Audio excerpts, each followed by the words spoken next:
The following podcast has been brought to you by Banter Club.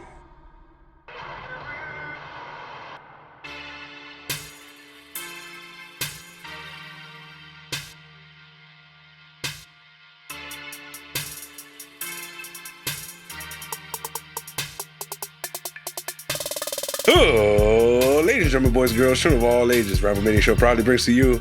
It is I, your former longest reigning Ramblemania show tag team champion of the world, the Angel of Death. Joining me as always, it is I, the other half, former longest reigning tag team champions of the world, TJ the Great. TJ the Great. Of course, we are the Banter Club. We are here to discuss, that good old, not that. We're here to discuss that good old AEW Dynamite. I'm not gonna lie, I do miss fucking LA Knight. I said it. I want Eli Drake back. Hopefully, I get him back soon. And I heard that Solo Sikoa is like climbing the ranks now, which is like, damn. I kind of wish I saw that. Yeah, well, that's good for him. Nah, because Solo Sikoa is somebody I have, like vested interest in. Like he's somebody who I've been like watching for a while, and I'm like, damn, I wonder what he's gonna do here. I mean, I'm sure he'll probably do at the very least decent. I mean, being the crowd do family, be hitting him with Uso chants, by the way. Oh, really? Mm-hmm. Wow. Well, or at least I heard. I don't know. I don't fucking watch it anymore. Yeah, you I just hear what people tell me. Yeah. His ceiling and his floor are, he's in good position, I would say. Mm-hmm. But we're here to talk about AEW Dynamite, of course. They were at the beach in January this week. Once again, it's always a weird thing. That shit don't make no sense, bro. Like, put this shit in April, like March. Yeah, do a spring break. Do an AEW spring break. Do you not want to step on Joey Janela's toes or some shit? I don't know, but you got to do it. Yeah, and then you could, at worst, if you got to make it a summer pay-per-view or some shit. You know what I'm saying? Or at least put it up against Mania if you want to. Not literally up against Mania. Yeah. Like, do it like a weekend before, so. You know what I mean? Shit like that. Like that. Yeah. Just do it in a place where it makes sense. And when it's warm, my man. It was snowing in fucking Florida. Yeah, man. In Florida, my man. In Florida. Like, when it snowed in Florida, this is not the time to be going to the beach anywhere. You can't even go to the beach in Florida right now. Yeah, that's where you would go to the beach if you can't go anywhere else. You can't go there. Yeah, like you go to Florida and you go, damn. But when you go to Florida right now, well, not right now, during this episode, it was fucking snowing. Yeah, the native Floridians are like, what's going on?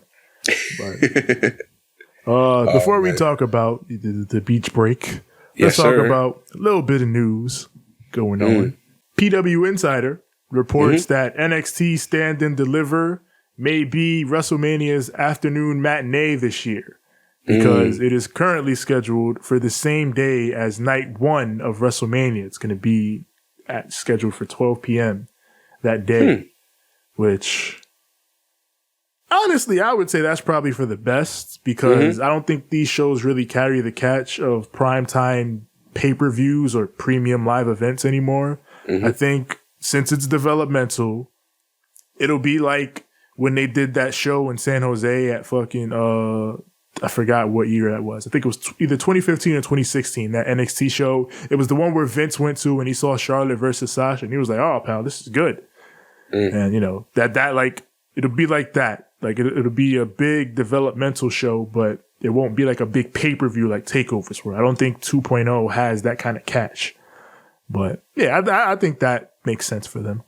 So they're bringing down a whole bunch of guys to do shit with the developmental talent because their dumbasses were so dumb that they basically kind of pushed and fired damn near everybody they had on NXT who was worth a damn, and then just threw in a whole bunch of rookies. So now you got to take guys from your current roster in the main roster. And like, hey, AJ, go down there. Who do we got? Bobby Roode and Dolph Ziggler. You now have beef with somebody down there as well. Who do they have beef with? The Dirty Dogs? I think Waller or some shit. Somebody. Who do they have beef AJ with? feuding with Waller too? Not Waller. Who the fuck is he feuding with? Oh, okay. No, I'm trying to figure out who they're feuding. I think they're feuding with Yeah. Yeah, LA Knight, yeah. All Yeah. right, yeah. I think they're feuding with LA Knight, yeah. Oh, yeah, that's what I'm talking about, yeah. Because I remember the guy reminding me of Bobby Roode or something Bobby Roode.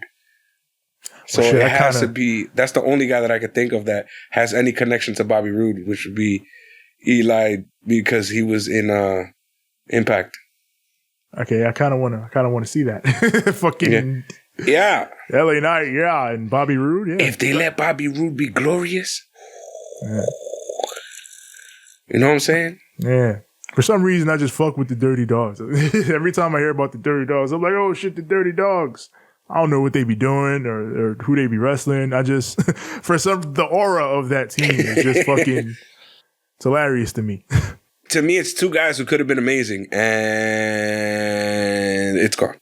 Yeah, but like, we're so far past that point. Yeah. Like, I didn't gave up on anything amazing ever happened. So it's just like, oh yeah, these two dudes are cool and they're doing some fucking wacky shit together. All right, let's see what's going on. Like, I don't know. I'll fuck with that shit, but whatever. Let's talk about this rating for AEW Dynamite. Okay. 1.1 million and a 4-1 in the key demographic, which is second on cable behind an NBA game, the Phoenix Suns NBA game. They're a draw, brother. The demo, the overall is up from last week, and the key demo is down.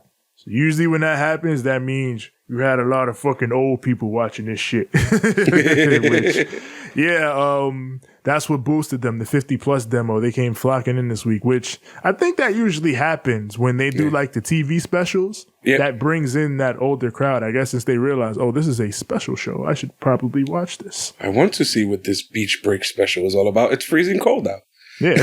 Why are they doing a show on a beach in January? Let me check this out. Speaking of beaches, oh my God. We'll talk about it later. It's making me laugh because I'm thinking about it. All right, let me stop. Yeah, last week they beat Raw in the key demo. This week they did not. Raw was on top of it because Raw is free from the clutches of Monday Night Football. Yep. So their numbers are back up. And, I think they did a 4-7. So, while up a little amount, but still pretty close considering everything. But yeah, again, just like we talk about, AEW continues to do well here. And yeah, so I was going to say, regardless, the numbers still look good. Yeah, the numbers are good. So it's like we keep talking about when negotiation time comes, they're going to be able to ask for a lot more money. So, give me some more. Give me some more. That's what they're going to be able to say. Hey, Turner, look what we did. I think it's time to get to this damn beach break. Oh, shit. Are you ready, Tevin? I'm indeed ready. Oh, it's time to light the fuse. Bring the boom. Yes, because it is Dynamite. Now, with that being said, let's get ready to banter. AEW Dynamite beach break from Cleveland, Ohio. In the middle of the winter. In the middle of the winter in the Midwest. Make it make sense.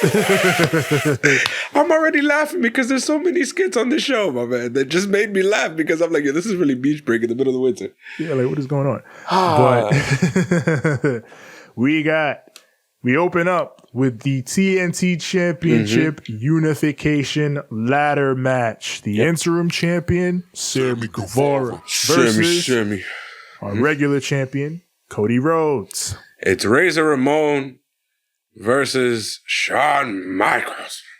And a lot like Razor and Shawn pushed the envelope in what you could do in a match in their first ladder match, I feel like Cody and Sammy did some envelope pushing shit in this match. I can't even lie to you. They were trying to kill each other. Yes, they were. They were trying to die. Cody suplexed Sammy in between, like he set the ladder up, on the other side, and then suplexed Sammy in between it, and it crunches on him. Ooh. That shit looked disgusting. I was like, what the fuck? That shit completely caved on itself and it looked nasty. Yeah. It's the type of shit you kind of wish they had, you know what I'm saying, back in the day, but it's cool that they're doing it now. Yeah. Cody put Sammy in a figure 4 inside the ladder. Mm-hmm. This shit is madness. But, they're going back and forth. He chops Sammy up in the corners, does Cody, but Sammy fires up. He makes a comeback. He goes for a springboard, but as he goes for the springboard, Cody just fucking throws a ladder at him to cut him off in midair. And he's down, and then he traps Sammy in the corner with a regular ladder. And then he uses the Jeff Hardy ladder in the middle of the ring to climb up and get the belts. Mm-hmm. But Sammy gets up, he climbs this ladder in the corner, and then he jumps off the ladder and absolutely bombs Cody with maybe the best looking cutter I've ever seen. This was fucking incredible. Like, Sammy leaps. He leaps off the top of the ladder, catches Cody clean in cutter position, and they both just fly down to the mat. It was so fucking insane. It was the nicest RKO I've seen since Randy Orton. Yeah, Randy Orton himself would have been proud of this shit. He would have been like, touche. Touche. DDP was in the back like, I like that kid. I like that kid a lot. That's where it's at, kid. He's so... I gotta get him with the power of positivity. Yeah, unbelievable. Mm-hmm. Then Sammy traps Cody under the bottom rung and climbs, but Cody muscles him off and Sammy spills down. They set the ladders up. Cody's on the taller one. And then he grabs Sammy and I'm like, don't you fucking dare. But he does. He crossroads Sammy off the top of the ladder. They both crash down to the mat. Did he break his head? Shit. I thought he cracked the skull. It looked like he cracked the skull. That's what I thought. It looked nasty. Apparently, according to Sean Ross Sapp, no one was injured on this show. Awesome. Awesome. Hopefully not awesome. including crowd members. Yeah. Because there was a point there where I was like, ooh. Yeah, because awesome but incredible considering the shit these two alone did.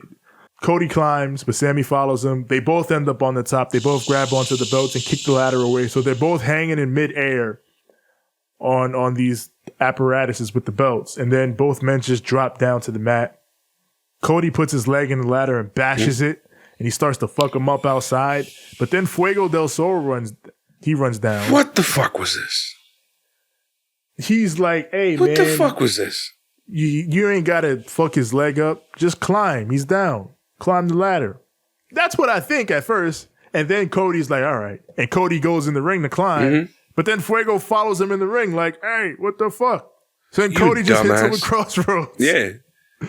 Fuck. No, I thought he hit him with the Tiger Driver. No, yeah, he hit him with the Tiger Driver. Tiger Driver in the...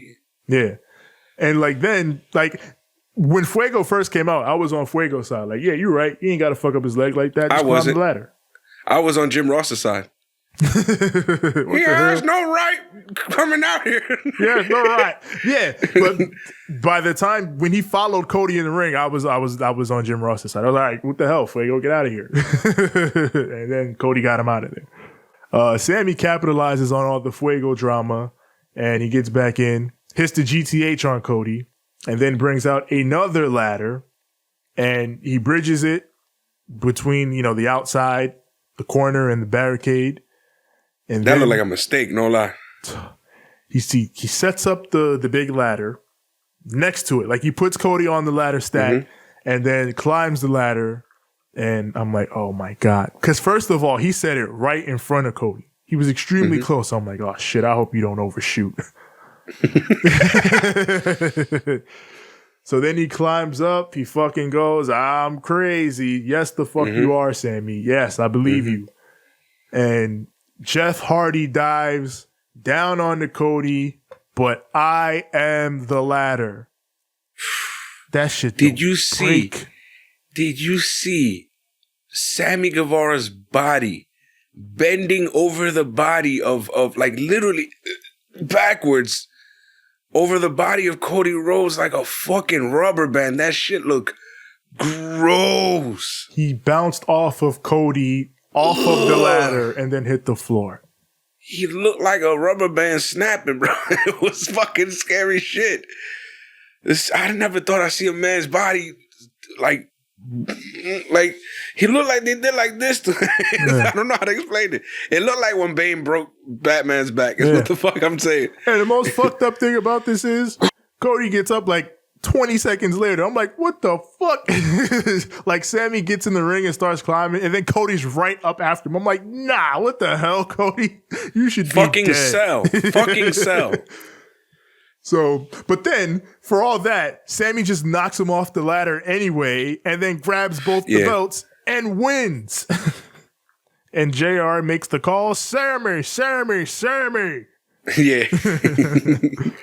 Damn, poor Sammy, man. Like, ow, man. I'm just this man, like, really tried to kill himself during this match. He really did. He did. He was on some Shawn Michaels Royal Rumble 98 shit. Shit. Oh, man. Shawn should have been the one going, I'm fucking crazy. But yeah, man, y'all crazy. Sammy Guevara is now your undisputed TNT champion, which you love to see. I like that they said undisputed. Yeah. I wonder if they're going to come with an undisputed version of the belt. Yeah, I wonder. Shit, make a new one. Some crazy shit. I'm with it. Just make it a little more different. So that way it doesn't look like the TBS title. Yeah, spread out the design. But yeah, this match was fucking incredible. Once again, this is why when Cody's like, oh, am I like Triple H after all? No, you're not. Because you just put this dude over. Triple H would never. Exactly. You just put this dude over in a fucking crazy match on free TV. You killed yourself with crazy bumps. You are not like Triple H. Why do you lean into this dumb shit? Don't do that. I know I said offensive shit. I know I made it seem like Booker T wasn't shit. I know I pooped on his entire career. But I'm going over. You don't do that shit, Cody. So why are you? Yeah. You're good, bro. Yeah. You see that guy over there? Fuck that guy. I'm going over. I'm going over. So what's your name? John Cena. I'm going over. Yeah. Actually, pal, I actually like the Cena kid. No, Pop, no. He's got to go over. Dad, Paul, he's got to go over. Pop, no. He's popular, all right? I'll give you the win back one day, but he's got to go over right now. Sir. We go to a snowy fucking beach with Team Taz. So remember when I was laughing earlier? Yes. This is one of those segments that cracked me up because I'm like... This is the goddamn segment that got me. Ricky Starks is about to go ski. Yeah. Will Hobbs, man. He looked like he in a rap video. Let's talk about got a fur coat. Powerhouse Hobbs with his fur coat. He got a fur coat. He wearing a fucking overalls with the and overalls shit. under yo, it. what are you doing? Cuz he got some shades. He looked fly as fuck. I'm not even gonna hold you, but it looked like something meant for a music video rather than you know what I'm saying? These motherfuckers are menaces. Yeah. This is ridiculous. Fucking Tony is like, why are we out here at the beach? Don't you see the snow everywhere? Hobbs is like, man up, all right? Yo, where's he from? Hobbs? Yeah. Palo Alto, Cali. I don't believe you. Nope. Man, up my ass. Yeah. If you was from New York, I would have said, I believe you. Man, you from Cali. You lying, yeah. You freezing right now, bro. Maybe Hobbs is like that. Your testes are inside of you right now, bro. You know this. Stop lying. Maybe I know Hobbs, you done sat in a few ice bathtubs, but this ain't the same. Powerhouse Hobbs is different, man. I don't know. He different. Yeah, he is different. Maybe he got thick skin. Maybe he do. He wants Dante Martin in one more match. He's like, we gonna settle this, me and you, Dante. And then Ricky Stark says, Jay Lethal, I know you taking your little week off, but you better get ready because on Rampage in Chicago, you're gonna get your match for the FTW World Championship. And then Tony goes, my hands are frozen to the mic, by the way. Hobbs just goes, so?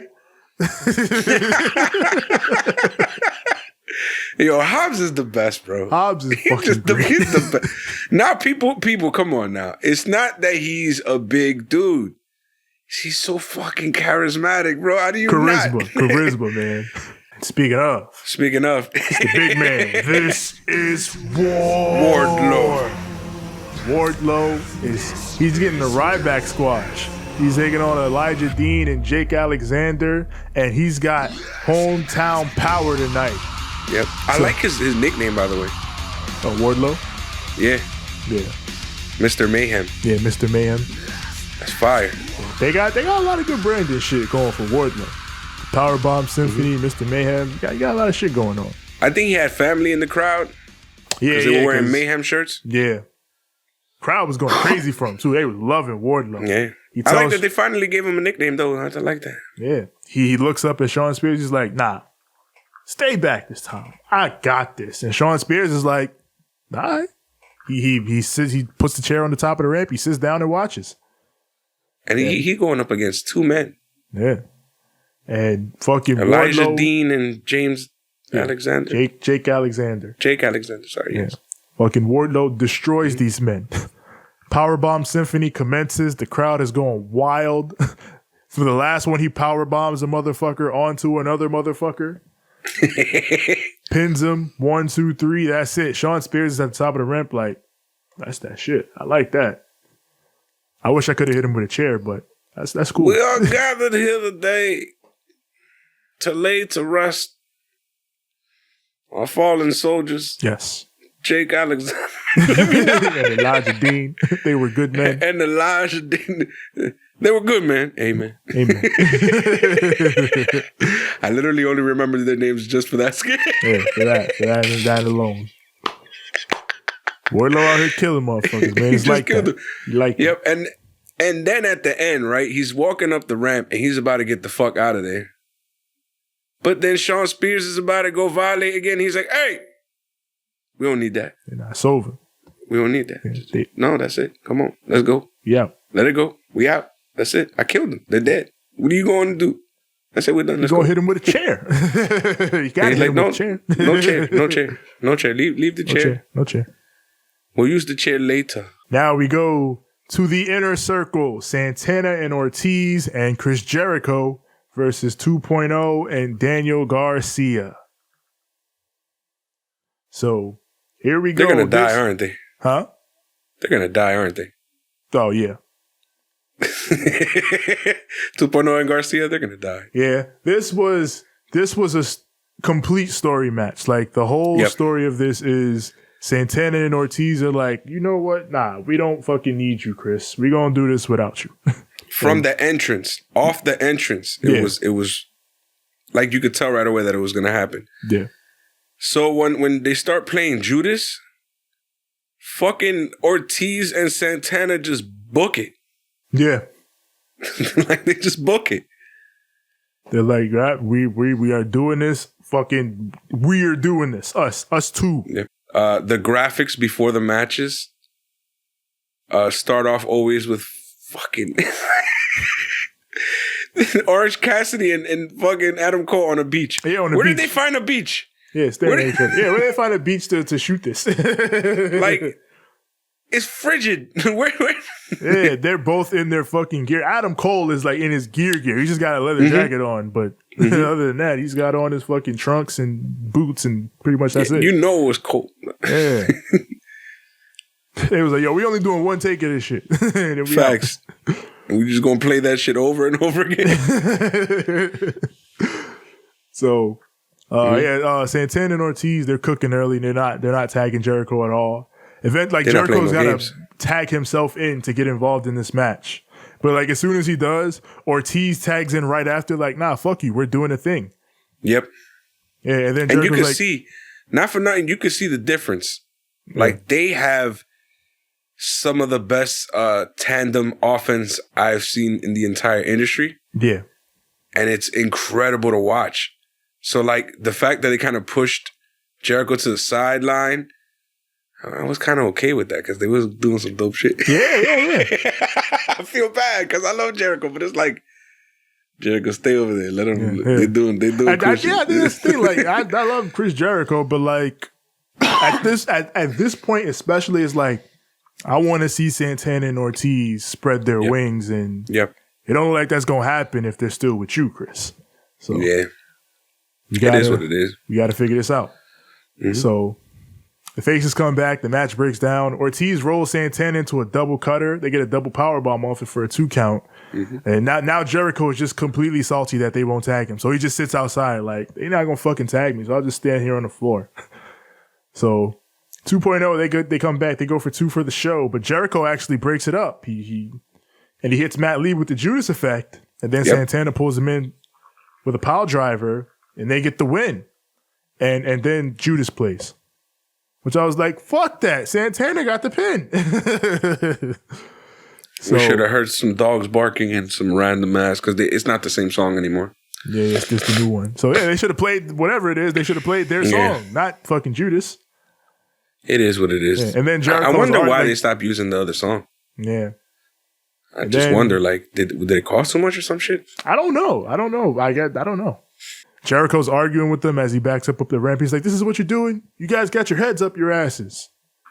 And then, like I said at the top, this is more about the dissension in the inner circle more than anything else to do with, the other guys or anything like that. Jericho, do they have their heads up their asses? Or is it you? Didn't they just go out there and win? Yeah. Without your help? Yeah. I mean, he helped them for the 3 finish, people, basically? But, yeah. It was basically 2-on-3 for most of the match. Yeah, for most of the match, yeah. Off that, we got a quick video package for Hangman Page and Lance Archer. Lance Archer wants Hangman in his world. He wants him in a Texas death match. Yeah, fucking his eyes. Once they informed him. Yeah. Hangman's like, oh, what?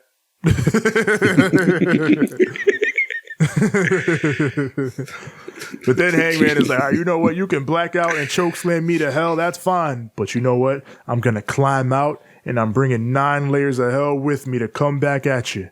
So he might be a little shook, but he's the cowboy. He's going to be ready to fight regardless. Which is cowboys got to, handle their business. They don't give a damn. We got Christian Cage and the tag team champions, Jurassic Express, but Hardy Party walks in, Matt Hardy and Private Party. Mm-hmm. And he's like, no one cares about you guys because Private Party is the #1 ranked team. And this Friday on Rampage, we are going to take those tag team championships. And then Jungle Boy is like, hey, listen, man, one of them watches is fake. And Isaiah Cassidy is like, what? I got 2 watches. I'll fucking dare you. But one of them's fake, though. Isaiah Cassidy was not pleased about this slander. That takes us to CM Punk. Ooh. CM Punk comes down to the ring. He's like, hey, Cleveland, you guys tired of hearing me talk? And the crowd says no. But CM Punk is like, no, actually, I'm tired of hearing me talk. I want to fucking fight. Who does he want to fight? And he's like, I want MJF. You know what? I even got this little souvenir from last week. Takes off his hoodie, shows he still got the Furberry. I thought I'd challenge MJF, try to take this back because I thought it meant something to him. But then I looked it up and I realized you get a 12-pack of these for $5 on Amazon. So he's like, I want to fight MJF tonight, but I know that MJF is probably going to just come out in a cheap suit that doesn't fit and give every excuse in the world. But I've gone through everyone. I've gone through Sean Spears. I've gone through FTR. I've gone through Wardlow. I want MJF right here in Cleveland. And now here's how I knew, because I was looking at the pattern on that one, and then MJF comes out. Yeah. And what is he wearing, Tevin? He got on the Furberry. And that one, you take a quick look and you see the difference ASAP and you go, that's a fake one. He opened up another 12-pack and pulled out the second one. Well, nah, it was completely different from the one that Punk had. So I don't know. Maybe Punk was like, I can't wear no Furberry. I'm gonna wear a real one. Let's put on a real Burberry. But no, you should have wore a fucking Furberry if he was gonna bury it. Facts. But nope, he wore a real one. Yeah. And you look at the one MJF had, I was like, ew, nigga, the fuck? He is wearing the suit. The suit fits him fine. Yeah. Everything he said, he just came out in the stupid suit. Yeah. Talking stupid shit. He's like, all right, you guys want the match? You want this dream match? And the crowd pops for it, and MJF is hyping the crowd up. You know he's going to say no, but when he looks in the camera and he's like, no, the delivery for it is fucking great. I'll give it to him. Oh, yeah, you want it? You like it? Yeah, you want me to? Yeah. You guys want it? No. I'm like, you bitch, fuck you. So he says, I would never waste such a marquee match on Cleveland, Ohio. This place is a cesspool. But I'll do it next week in Chicago. Says next week, it'll be CM Punk versus, and he pauses, trying to make everybody think he's going to say another fucking different person. But he says MJF. So it's on. He makes it official next week. He says, but that's next week. Says that's a dream match. And not only am I going to beat you in Chicago, the people are going to see the real CM Punk. The CM Punk that loses that fake smile the second he doesn't get what he wants. The Punk that blames everyone for his problems but himself. He says, I'm going to make you leave wrestling once again. Says, but the people would always say, but Punk loves us. He'll never leave, right? Didn't you guys say that about LeBron James? Get that local sports TV. He's hitting low, bro. He says, CM Punk, you said to these people that you left wrestling in 2005, but that's a lie. You left in 2014 when you no-showed in this very city, which is true. The Raw that CM Punk was supposed to be on after the Royal Rumble was in Cleveland. So he says, MJF asks you, the viewer. He says, you, sitting at home. Do you really think that CM Punk cares that you chanted for him for 7 years? Yes. Those chants aren't going to stop him from leaving again and crying on a podcast and eventually suing. Punk says, you listened to that podcast that I did because you're a fan and you sat in line and you waited to take a picture with me and get my autograph because that's what you are. You're a fan. The best thing I ever did was leave, and the best thing I ever did was come back. He tells MJF, go get those 3-inch lifts in your boots. But everyone knows you're not going to do it. Says these people love me not because I always win or I always lose, but because I always get back up. So then MJF says, oh, really? How about we test that real quick? Oh, crap. And out comes the Pinnacle. He brings out the whole squad. Pinnacle. Except for, I don't think Tully came out. But everybody else was there. Everybody else was there, though. Which is like, ooh. Crowds chant for Wardlow. As Sean Spears wanted to hit a motherfucker with a chair. He got to do it. Yep. Hey, that's why I said earlier. I was like, hey, we're going to save that for later. Yeah, MJF was probably like, don't worry about it. You're going to get your opportunity. Well, not MJF, fucking Wardlow. Yeah, Wardlow. Wardlow's like, you're going to get your opportunity. Don't worry about it. So, Punk tries to grab at MJF. Like, they've got him down, and MJF is like, you're going to get up? You're going to get up? And Punk gets up, and MJF is like, oh, shit. And then Dax takes him out. And then MJF looks over at Wardlow. He's like, powerbomb him right now. Crowd's like, don't do it. Yeah. And he's like, Wardlow's looking. He's like, I got to do it. So Wardlow takes his time as Sean Spears sets up the chair, but he does hit him with one power bomb right on the chair. And then MJF, he sits Indian style on CM Punk's chest. Pause. Hey, listen, that's what he does. You like sitting on men's chests? That's what Max did. Hey, yo. And then, I mean, not that there's anything wrong with it. You do what you do. It's just, I didn't picture you. You know what I'm saying? I didn't picture you. MJ. It is what it is. He wanted to make a statement. I don't know. But MJF, he sits on his chest and says, the place where your journey began is the place it will end next week. So it's set. I'm just mad pause about that situation, bro. That shit was... You did it. And now we got the Acclaimed. Nope. I love this. I love this actually because I like this. It's fine. They're upset about Jon Moxley. He's like, first of all, first time you wrestled us, you attacked us before the match even started, and then you attacked the last time you attacked us after the match. We're fucking tired of you, Moxley. You know what? Anthony Bowens goes, I'm gonna beat your Oscar Kokoschka looking ass on Rampage this Friday. I popped huge for that. Yep.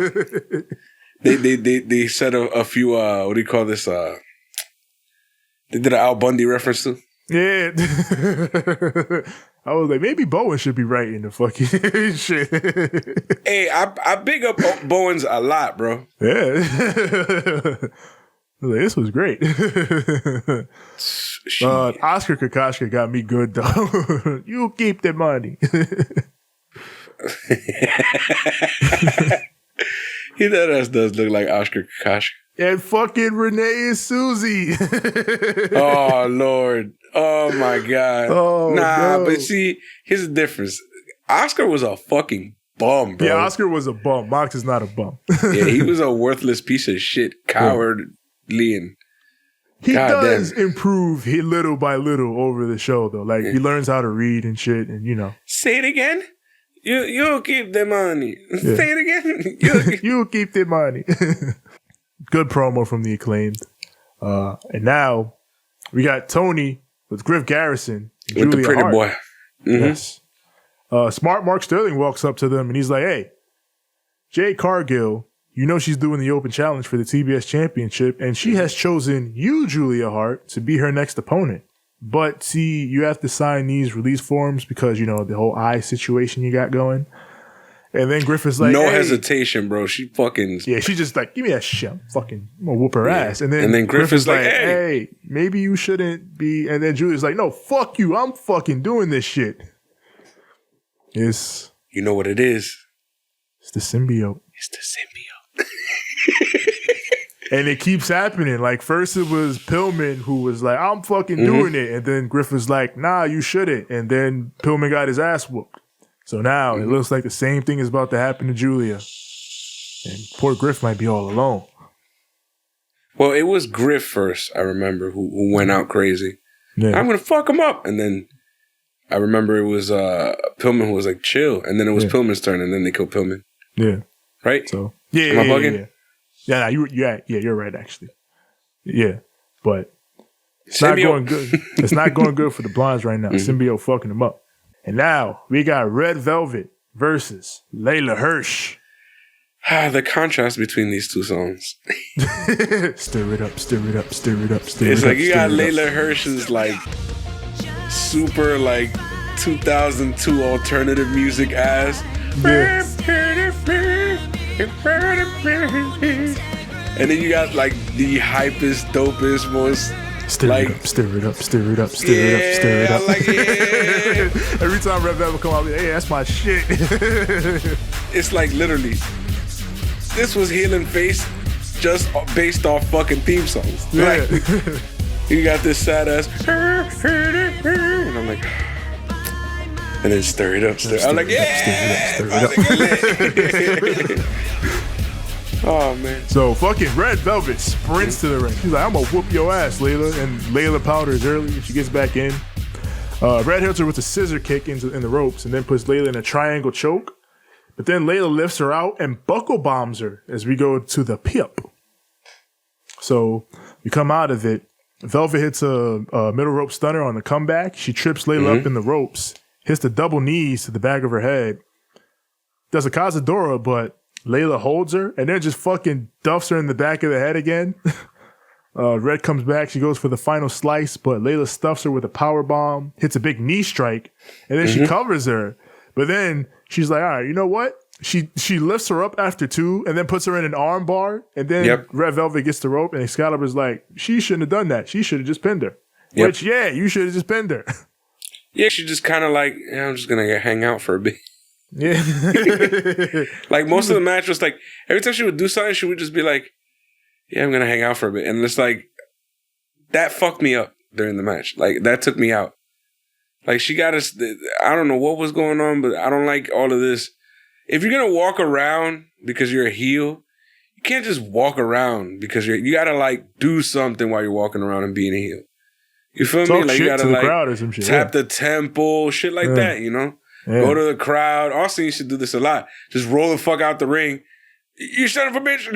Random person in the crowd. And then roll back in the ring like, hey, hey, hey, hey. And then he would do the fucking, which I used to love all that. Like, little heel shit like that I always love. But if the blondes turn heel, they got to do that shit. This is what I'm saying. That's why it bothers me right quick with her. Like, she doesn't hit me as a heel because she doesn't do heel shit other than the heel shit she's supposed to be doing in storyline. Like, if you're going to be a heel, be a fucking heel. Live it up. Have fun. Yeah. That's why I like, not for nothing, bro, but working heel was probably some of the funniest shit I ever did. It's fun. It's fun. You get you have more, creative license that way. Because, as a babyface, you're concerned about, well, if I do this, they may not like that, or so on and so forth. But if you're a heel, then doesn't fucking matter what you like, nigga. Yeah, fuck what you like.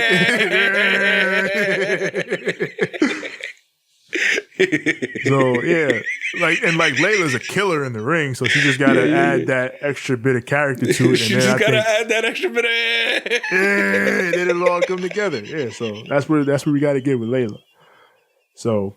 Velvet goes for the spin kick, but Leyla reverses, rolls her up, grabs a handful of tights, and that gets the 1, 2, and 3. Yes. She gets the win. Post-match, she continues to kill Red Velvet, puts on the armbar too, but then Chris Statlander runs down, and she runs her off.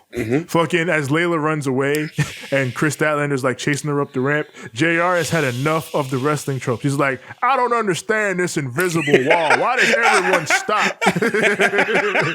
Just go after, fight her. Oh, man. Jim Ross, I be feeling him on everything he be saying. I don't know what it is, man.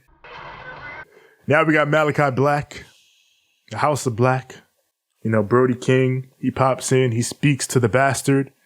He says, you denounce the house, and for that, you will be humbled. He says, you and the Death Triangle will be beaten, and then you will look to the House of Black and their teachings and say thank you, because just like death, we are inevitable. Quote the Raven, nevermore. I'm sorry. That whole fucking promo gave me fucking Flock vibes. Fight me. I'm with that. I've always loved the Flock. Give me another Flock. Pac is going to join them, I feel like. I was wondering, but then he was like, fuck you. I'm going to fucking kill you still. So I feel like he's going to end up joining them regardless. Maybe. We'll see. I feel like something's going to happen. I hope there really is something to that Black Mist. And everybody starts kind of like becoming his little zombies. Yeah. When he calls for it, he just goes. And then everything goes dark.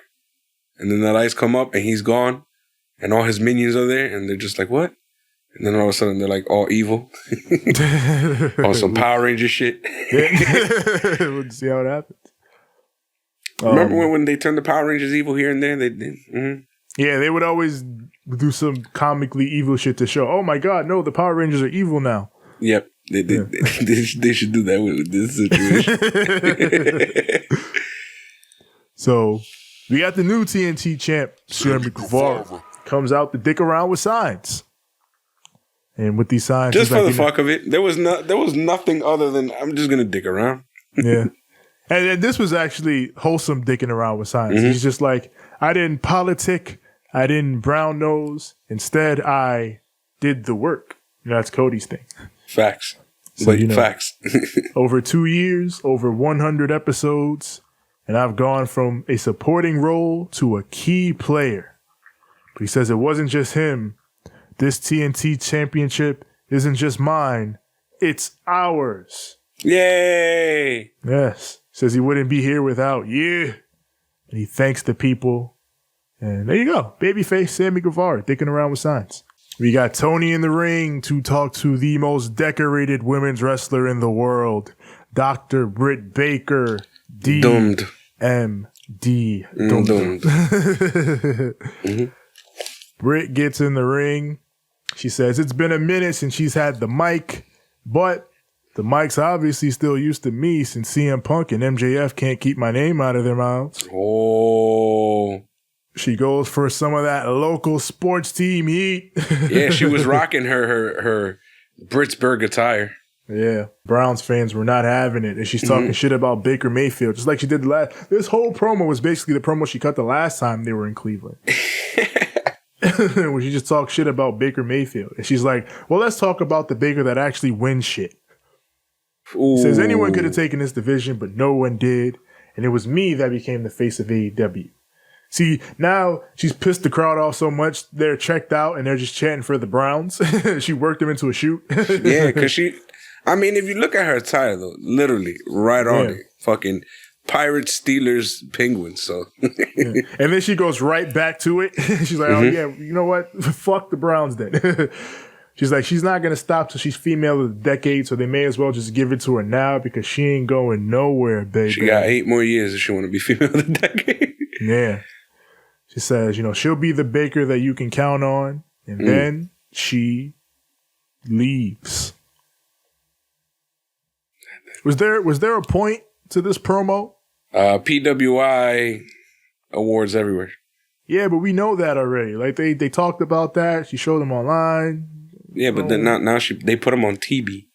So that way, so that way, our boy Dave Meltzer could get a little bit of that AEW money. Man, Dave Meltzer don't work for PWI. Who's working for PWI now? I'm usually all about Britt Baker. I love Britt Baker. I adore Britt Baker. But like I said, this was the same promo she cut the last time she was in Cleveland. She just had her awards in the background. But I'm Britt Baker. I don't know, man. This was very WWE. Let's cut a promo for the sake of cutting a promo, and I wasn't feeling it. I thought this was gonna go somewhere. This was a very. Oh no! Don't forget she's a heel. All right, guys. Yeah. I know you guys cheer her, but she's a heel. Yeah. Remember? It's like I would have preferred if we could have progressed something with this. I don't feel like we progressed anything with this. There was no next up and comer, next in line women's champion situation. Yeah. I would have had that to build to that. I would have had whoever the fuck is supposed to go up against her next come out and be like, Yeah. Or even if you just wanted to have her out there talk. I mean, I don't know if Jamie Hayter was available or not this week, but I'd have put Jamie Hayter out there with her and pushed that story a little more forward. Yeah. But, Rebel wasn't even out there, really. Yeah. Even Rebel wasn't there, so I don't know. But Adam Cole either. Yeah. Well, in fairness, he's got to wrestle, so I get it. But, yeah. You know what this felt like? We have a women's champion. We're not really doing anything with her right now. Yeah. But she's our women's champion, so we got to put her out there because she's our women's champion. They could have put her backstage then. They could have, but I guess they wanted to change the scenery. Yeah, I guess. Scenery. But after this, Vicky and Nyla just run out like, Vicky runs out, excuse me! And everybody's like, oh shit, what the hell? And Vicky and Nyla come out and they're like, hey, listen, I should be the TBS champion, and the only reason I'm not is because of Ruby Soho. So you know what? She got a fluke win in the tournament. She took me out, so now I want to kill Ruby Soho, and then they leave. Yeah, I should have just killed Britt Baker. Yeah, that promo accomplished more than fucking Britt's promo did. Facts. And they took like half the time. Yeah, it was 5 seconds. Fucking Nyla and Vicky came out. Hey, fuck you, Ruby Soho. We out. I'm gonna kill this bitch. Yeah. There Goodbye. You go. Fucking, you know when Nyla gets all aggressive. Yeah. That she gets. Shout out to Nyla, her and Ruby Soho. That'd be a good feud. Yeah, run with that. Do that. It's time for the main event. Okay, Mark Henry. In a lights out match Adam Cole versus Orange Cassidy. Oh, yeah. Time to get that juice in check. Here we go. Lights out, lights on, and it's time. Adam Cole and Orange Cassidy. They're fighting. They throw hands early on. They head outside. Cole drops Orange Cassidy on the ground outside, and then he decides, let's get some weapons in this. And he goes under the ring and grabs a chair, and he struggles with it for a second, and then he manages to pull it out. But holding the chair is Danhausen. And he gets a huge pop. He curses Adam Cole. I'm like, what the hell is Danhausen? Danhausen goes, you're cursed. And then he just keeps going. And then he's like walks around him, like spins around him as they both turn. Yeah. Adam Cole's like, what the hell are you doing here? It doesn't even work. Adam Cole's just confused. Yeah. What? Why? What the hell? What a perfect debut for Danhausen. He just appears from under the ring, curses Adam Cole, and leaves. But why? My question is just, but why? Like, what was the point of this? So then, we get Danhausen, and of course, Tony went on Twitter, was like, he's signed, he's all elite now. And the match continues. Cole goes for the Panama Sunrise. Orange stuffs it, and he just like pushes him through the ringside table. Yep. Like he grabs him and they fucking fall through the ringside table. Shit, that might have been foreshadowing in itself for the finish. But he goes for the orange punch. But Cole blocks it. He blocks it with the bell. And we go to picture in picture. Jesus. And that busts up Orange Cassidy's hand. Yeah, it fucks him up. And we come back from the pit. We got all the plunder in the ring, including a double chair stack. Orange hits the stun dog. Then he hits the Michinoku driver on Adam Cole on the chair stack. Because, Adam Cole you don't mind taking bumps that'll fuck you up. He's about that shit. That's so, yeah. So Brandon Cutler comes out to help out Adam Cole. But Wheeler Yuta is right behind him like, I think the fuck not. And all the fucking crap that fucking Trent gives him. Come on, man. Look at him. He's a good guy. He's a good guy. Come on. Stop disrespecting my man Yuta. He about this shit. He disrespect. And now we got a whole train of I think the fuck not, as following Wheeler Yuta is Bobby Fish, like I think the fuck not. But then following Bobby Fish is Chuck Taylor, like I think the fuck not. But then following Chuck Taylor is the Young Bucks, like I think the fuck not. Oh God. Where the fuck was fucking Rocky and where's Roppongi Vice at? Yeah. Well, they set up for the triple super kick. Then Roppongi Vice comes down and they take them out. The fuck were y'all doing? Yeah, I guess they were like, well, no, let's see what happens here. We might need to come out later, actually. So Orange, he sets up and he hits the beach break. That's the name of the show, Beach Break. He said beach break. That's where we're... No, wait a minute. That's where we are. He covers him for the 1, 2. He got him. No. Cole kicks out. Orange fires the fuck up. Hits the orange punch, but hands are injured. So he gets up. The moment he does that fucking agonizing pain. Yeah, he's like, I shouldn't have done that shit. But he gets up. Adam Cole low blows him. And Orange looks down, and it has no effect. I wonder why. Orange reveals he is wearing a steel cup with little mini thumbtacks on him. Then he starts to lazy kick Cole. He goes up top. He hits the Panama Sunrise on Adam Cole. And then he covers him for the 1, 2. He got him. No. So now we see a chain in the ring. Orange grabs it. But then Cole, he runs out. He's like, all right, I'm out of here. He tries to escape through the face tunnel. And then they get to the go position.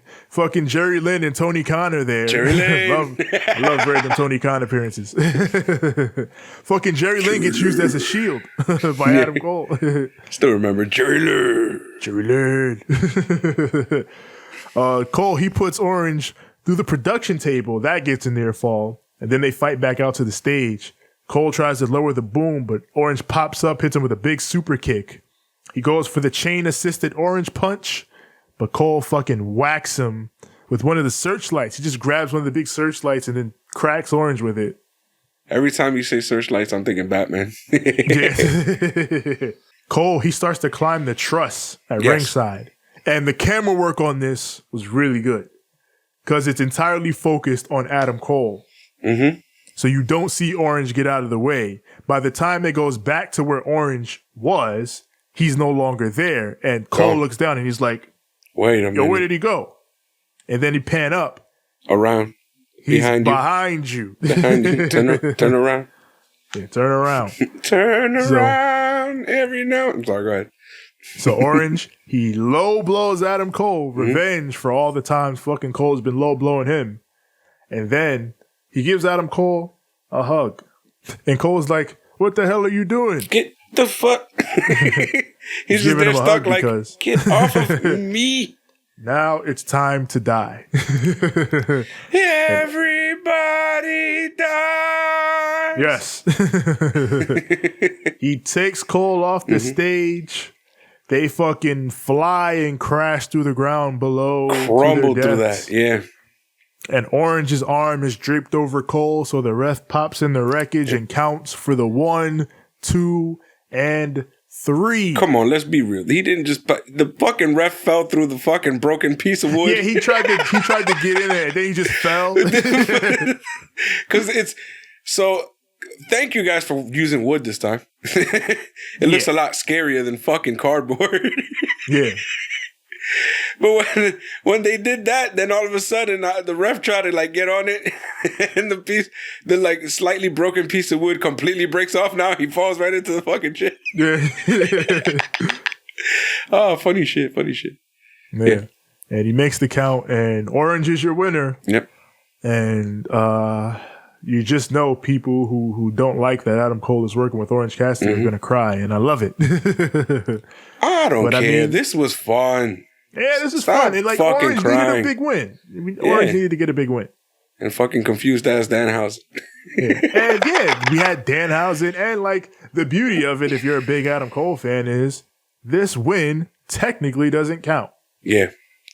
Adam Cole can go on TV next week. In fact, I'm pretty sure he will go on TV next week and say, "It didn't count. I'm still undefeated. Fuck you." And then on top of that, too, fucking now I can expect fucking Orange Cassidy and Danhausen fucking shit and fucking.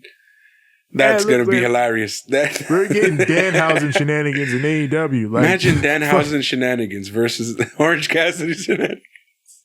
Like, just thinking, like, the whole fucking roster was excited about this shit. MJF was like, oh, fuck. Billy Gunn was on Twitter like, my best friend Danhausen's finally here. Now my sons can embrace the ass. Oh, man. That's fucking Austin was like, we're going to put you in a retirement home. Stop this. Oh, my God. This is going to be... All right. I'm okay. Now I know why. All right. I'm down. I'm with it. I'm with all the stupidity. It's like... everything aside, like Danhausen, this was a guy who he made his way to fucking Conan O'Brien had him on YouTube doing like entire bits. Conan O'Brien, he was the top selling non-AEW wrestler on PWTs last year. Like Danhausen, for all the jokey shit aside, is money. He makes money. The level of buzz that this dude was able to generate. Not being on TV, this is technically his TV debut. Yep. And he's been able to already generate this level of buzz. Imagine what he's going to be able to do now with an actual machine behind him in AEW. It's going to be some fun. I'm going to have so much fun with this stupidity. I'm going to have way too much. But you know what, though? Like, I'm down with all the stupidity with them, too. And you know what I'm saying? Yeah. And whatever happens, but... At the same time, I feel like, all right, if we're going to have all these fun guys and all these funny guys and all this shit, yo, we need an absolute menace in this fucking show. A genius babyface who just does fucking hilarious shit. And if you fuck with him, not even. You don't even have to fuck with him. If he doesn't like you. Yeah, that's your ass. He's coming after you. He's going to whoop your ass. And he don't care how many motherfuckers you got in your squad. He's going to outsmart each and every last one of you. And beat everybody's ass slowly but surely. Which is what I hope happens after this whole situation happened with CM Punk. Where they just jumped him. I hope he fucking snaps. Yeah. I pray to God that this man just snaps and beats the shit out of every single last one of them. Quietly, quickly, but surely sets each and every one of those motherfuckers up. And that's what I feel like AEW needs right now, is an absolute menace. Jon Moxley is the closest thing we got to it. Yeah, that's what I was thinking. If anybody, it's probably Mox. It goes back to what we always talk about in having variety. You want to have variety spread throughout the show. So like you want to have, your fun, jokey stuff and your Danhausens. You want to have like your crazy high spot shit. You want to have your Haas shit. You want to have your super serious shit. Like if you're able to have all those things and spread them out and balance them across the show, I think that's where you get the best of a wrestling promotion. And I think that's where AEW will succeed the most. Yeah, as far as this Dynamite goes, we had talked about over the last few weeks, like how you start the show and end the show. And I think this was more in line with what we talked about. They started strong and they ended strong. Yeah. Because I would have bitched and complained if the fucking main event was fucking Jungle Boy and Luchasaurus versus the fucking Private Party or some shit like that. I'd be like, what the fuck is this? No, we don't. What are you doing? Like Cole and Orange was a equally big match to put on the other side of Cody and Sammy. Yep. So, and then like the in between those, it was good. Uneven in spots, but I think it was an overall good show. I will say, I do think they should cut back on the promo time. Because True. I get they got good talkers with good ideas, but I think the in-rings can drag sometimes when you got several in a show. Mm-hmm. Especially like when we talked about that Britt promo. When you got one that don't hit like Britt's promo tonight, the promos kind of drag. Like we had talked about this with one of the last NXTs we did. When you have several in-ring promos in a show and, you got one, even one that doesn't really go anywhere, it starts to weigh on you. Like, one of the things I like about AEW is that they usually don't have people talking just for the sake of talking. And Britt's promo felt like she was talking for the sake of talking. So let's not do that again, please, and thank you. I would say, right, if you're afraid to do, because they got to try different shit, you know what I'm saying? Yeah. If you're afraid to do the WWE thing where they have, like, cameraman backstage and he's just, like, kind of like watching you live your everyday life, do the TNA thing and fucking have it be like a random camera that was left in the corner and it's recording everything, you know? Yeah. Or like the spooky tabloid guy. Yeah, the creep in the door and shit. Little shit like that. Like, do that if you're afraid to go full on WWE and just be like, fuck it. There's a cameraman there. They're just having casual conversation. He just happened to be around and he just said, fuck it, I'm going to record this. Yeah, you don't want to do, you don't want to do invisible camera and whatever. You can even, because they've done that before where it's just like, hey, cameraman, come on, we're going to do this real quick. And, whatever you got to do to shake shit up.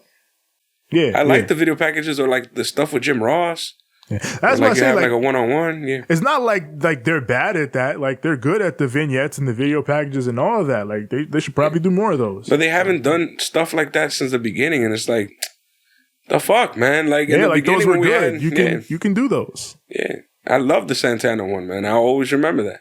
Yeah. So they should have more of those. So that's one of the things that like made me like empathize with Proud and Powerful so much. Yeah. That's Dynamite. That's the show.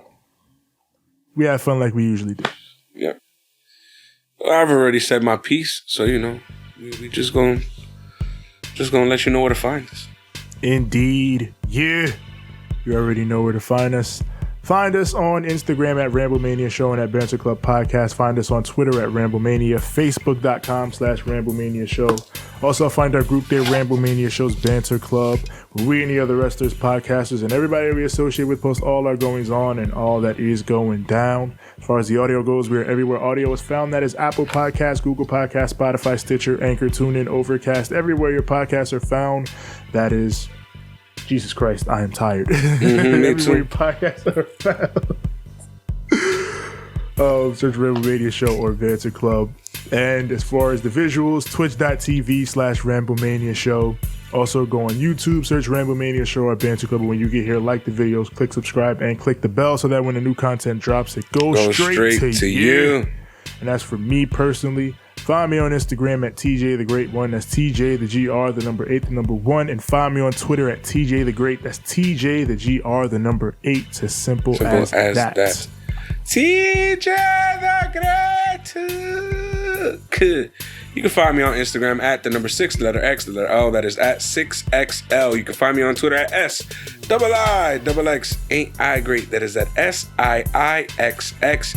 You are ready. Time to leave our BC aliens with a little something we like to call a too sweet and a good fight and a good night. Black, black, black, black, black, black, black, black, black, black, black, black, black, black, black, black,